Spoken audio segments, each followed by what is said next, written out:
హల్లెలూయా. ఈ దిన వాక్యము యోం దబార్ 4వ తారీఖు 10వ నెల 2024 సంవత్సరం. ప్రవరిస్తున్న మంచి మాట. మొదటి తెస్సలోనికైలకు రాసిన పత్రిక 1వ అధ్యాయం 6వ వచనం. పరిశుద్ధాత్మ వలన కలుగు ఆనందముతో గొప్ప ఉపద్రవమందు మీరు వాక్యమును అంగీకరించారట. పరిశుద్ధాత్మ వలన కలుగు ఆనందంతో వాక్యమును అంగీకరించాలి. అందులో గొప్ప ఉపద్రవం అంటే నీ యొక్క శ్రమలు ఉంటాయి, నీ యొక్క ఇబ్బందులు ఉంటాయి, అవమానాలు ఉంటాయి, దెబ్బలు ఉంటాయి, హింసలు ఉంటాయి. కానీ అవి అస్సలు జ్ఞాపకించుకోరాలి.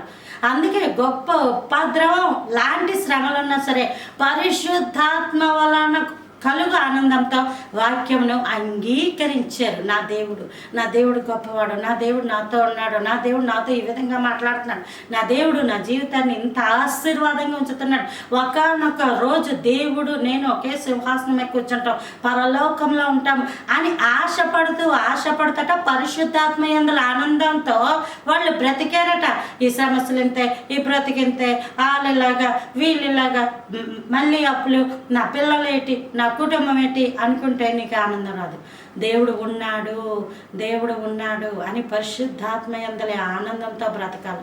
ఆనందాన్ని హిబ్రూలో షిమెహాహ్ అని అంటారు, గ్రీకులో యూఫ్రోసునే అని అంటారు. Praise the lord.